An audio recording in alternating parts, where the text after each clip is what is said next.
Here's my story. One of a kind in New York City.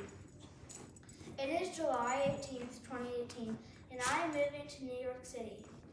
My mom and I just got to the airport. I look around and see lots of people. I am moving to New York because of the hurricane that just hit a month ago. Once we get on a plane, I sit down. I looked out the window and saw that we had just taken off. I hear the pilot say, 30 minutes until we land. I glanced out the window and saw lightning. It turns out we were heading straight into a storm. We are here, said the pilot. When we were heading out of the plane, the pilot gave me a wings pin to wear. As we get out of the airport, I see the streets are filled with people. Once we got to my new apartment, I immediately met somebody. His name is Andrew. He asked, would you like to come to Central Park with me? Yes, I have always wanted to go there, I answered. I see so many people in the park. It is so crowded. He asked, do you want to play a game with me? Sure, I say. Just then my mom calls me and says that I have to go home. When I got inside, I hear my mom on the phone. When she is off, she tells me that she has to work from 4 o'clock a.m. to 10 p.m. That's a really long time, I said. I went down to the lobby and ran into Andrew. I asked him, what apartment do you live in? It turns out he lives in apartment number 46, right next to mine, apartment number 45. Part 2, Andrew. The first time I met Henry, I was so excited to find someone my age in this apartment building. When I got into my apartment, I heard Henry walking to the elevator. I start running over there. I look at him and he doesn't look happy. I ask him what is wrong. He tells me that his mom has to work from 4 a.m. to 10 p.m. So now he has to eat dinner alone and do his homework alone. We step into the elevator. I told him that he can come over to my apartment to do his homework and eat dinner with my family. Henry said sure. I asked him if he wants to go on a tour of the city. Henry said yes. We hopped on the double-decker bus. I asked him if he wanted to ride on the top or the bottom. It turns out we were going to ride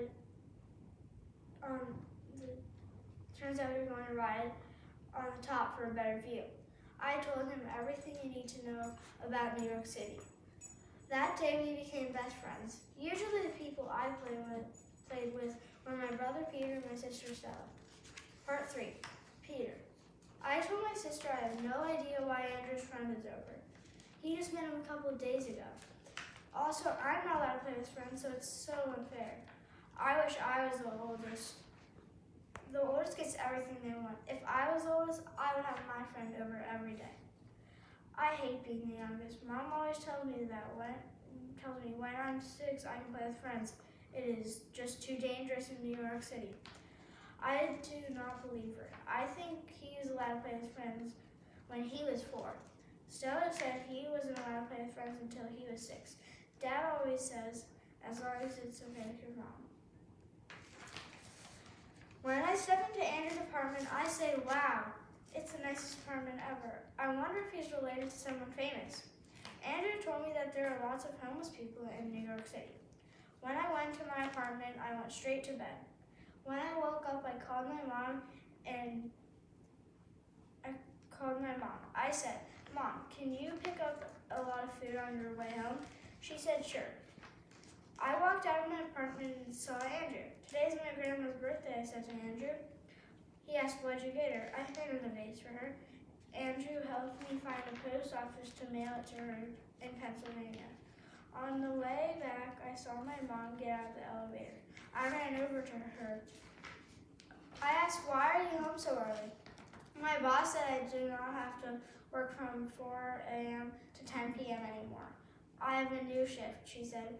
When we got into the apartment, I put all of the food she got from the store in one big bag. My mom asked, what are you doing with all this food I bought? I said it was for the homeless. My mom got all teary-eyed. Then I asked Andrew if he wanted to help take this food to the people. Andrew said, sure. I said, do you have a wagon that we can put it in? He said yes, When we walk out of the apartment building, I look on the other side of the street and see a homeless man. I walk over to him and give him some food. I ask him his name. He replied, Bob. Then we see other homeless people and give them food too. The next morning, I walk to Central Park. On the way, I see Bob. He told me some thief took my food last night. I told him I would soon give him some more. Part 5, Bob. I'm so glad that kid is giving me food. I'm still mad at that person for stealing my food. I hope the crook doesn't steal my food again. I'm going to ask him if he can look out his window to see who has been stealing my food. Hi, I said. Hi, Henry said back. I asked, can you look out the window to see who the crook is? He said, sure. I told him it happened in the middle of the night. When he gets up, I wake up and my food is gone again. When I see Henry, I ask him if he saw anyone or anything happen. He said he saw him and he got a picture of the person. Henry was on his way to the police department to tell them what has been happening. When I got there, I told the cops about a guy stealing a homeless man's only food. They asked if I had a picture of him. I, of course, answered I do. I showed them the picture. They were going to keep their eye on it. Then I went to the other homeless people and asked if their food has been stolen. All of them replied, no, my food wasn't stolen. When I go back to my apartment building, I look across the street and saw that Bob was not there. I was worried something happened to him. The next morning, I looked out my window to see if he was there. I was relieved to see him. I got really ready and then walked over to Bob. I asked him, where were you yesterday evening? He replied, I was walking around trying to find food. Later that day, I asked Andrew if he wanted to visit Ellis Island. Yes, he said. When we got there, a tour guide helped us find our ancestors that traveled to the United States. At 8 o'clock p.m., me and Andrew and I left. When I got to my apartment after a long day, I looked out my window to check on Bob. I couldn't believe my eyes. I saw a man taking Bob's food. I immediately called the cops. Then called the cops to tell them I found the robber. They said they would be on their way. The cops got there in what seemed to be like 2 seconds.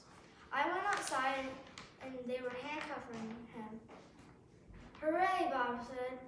Now my food won't be stolen anymore.